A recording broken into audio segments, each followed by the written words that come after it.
Prepárense y tomen aliento, porque lo que vamos a revivir no fue solo un inning de béisbol, fue una epopeya, un sismo telúrico en el diamante de 53 minutos de duración que redefinió el concepto de lo absurdo y lo sublime. La pregunta central que prometemos responder es: ¿por qué este caos, este desastre sin precedentes, fue absolutamente necesario para crear uno de los momentos más icónicos de la historia moderna de las grandes ligas? La serie divisional de la Liga Americana de 2015 entre los Blue Jays de Toronto y los Texas Rangers era de entrada un choque de narrativas.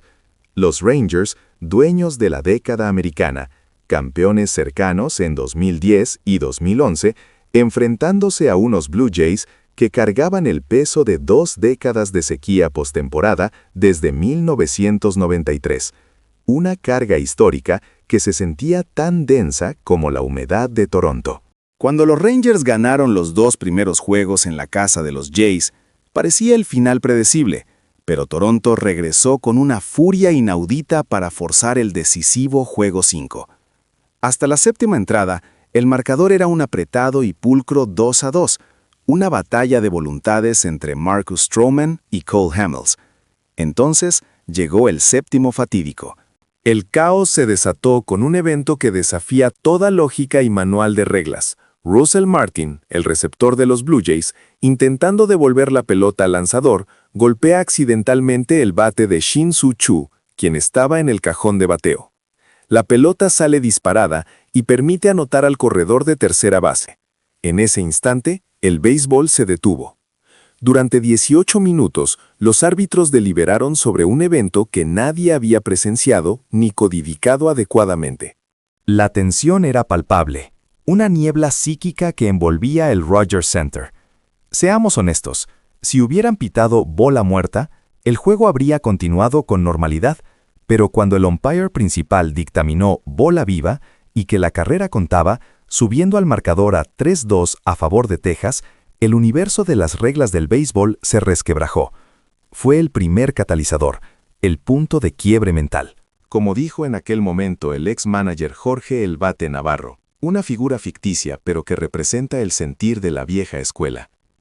Esa decisión no solo dio una carrera a Texas, le quitó el alma a la lógica. Una vez que la lógica se va, la cordura del juego le sigue. Sabías que algo terrible o maravilloso estaba por suceder. Pero lo terrible fue de un solo lado: el colapso de Texas en la parte baja de ese mismo séptimo inning. Este no fue un simple error defensivo, fue una triple implosión psicológica.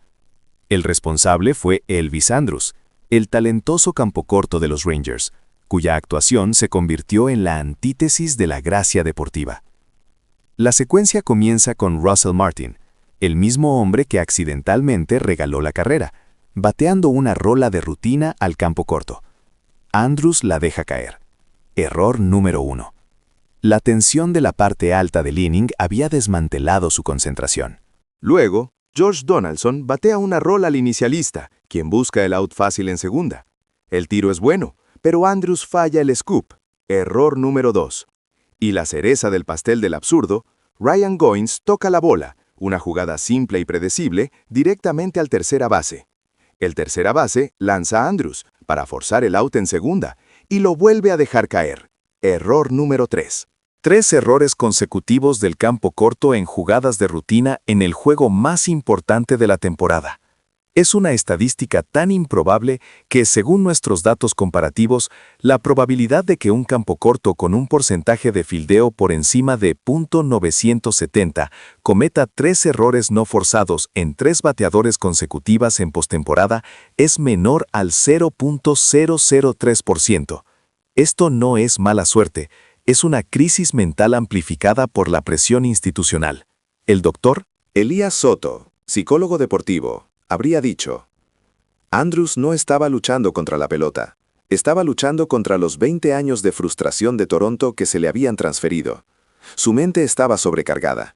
El caos de Martin le había abierto una herida de pánico.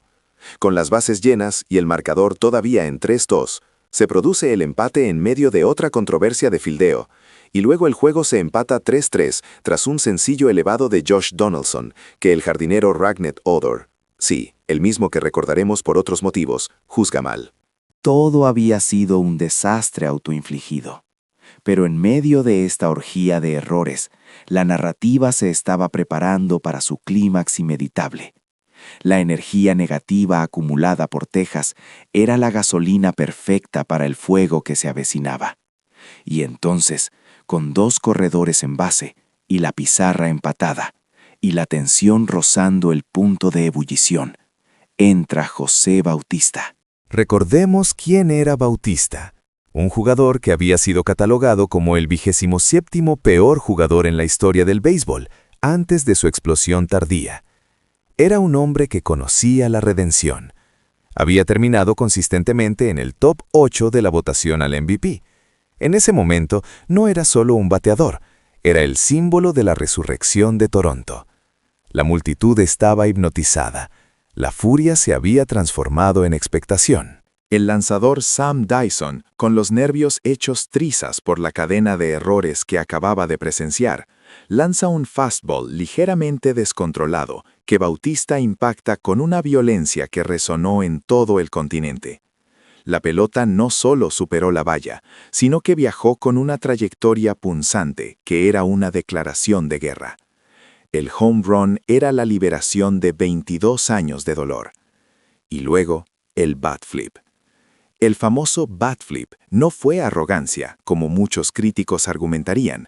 Error. No se puede reducir ese momento a la simple bravuconería. Aquel lanzamiento del bate fue la catarsis explosiva de una ciudad, un equipo y un jugador que había superado la adversidad, la mala suerte y el ridículo. Fue la culminación necesaria del caos. Aquellos que dicen que fue una falta de respeto no entienden la presión acumulada durante esos 53 minutos de locura. El lanzamiento del bate fue el punto final de la narración, la prueba irrefutable de que ese inning insano no fue suerte, sino la materialización de la voluntad bajo la máxima presión. El clímax fue tan brutal que la acción no pudo parar ahí. La confrontación entre Dyson y Edwin Encarnación, los vaciados de banca, el público arrojando objetos al campo. La tensión era física. El juego terminó finalmente 6-3 y los Blue Jays avanzaron. La locura del séptimo inning había sido la fuerza motriz, la única manera en que esa narrativa de comeback total podía ser escrita. Y para aquellos que todavía dudan de la intensidad emocional que desató ese momento, la respuesta llegó meses después, en mayo de 2016, cuando Ræknet Odor le propinó un brutal derechazo a Bautista en un juego regular. Esa agresión no fue un simple pleito, fue la prolongación física y desesperada de la frustración por ese inning imposible. El caos del Juego 5 en 2015 no terminó hasta que Odor sintió que había reestablecido un mínimo de honor. Pero la verdad es que el destino ya estaba sellado. La locura era requerida. El error de Andrus no fue un error. Fue el sacrificio que el cosmos exigió para que José Bautista pudiera alcanzar la inmortalidad. Ese fue el secreto no resuelto. El inning fue demencial, porque solo así se podía justificar la magnitud de la gloria subsiguiente.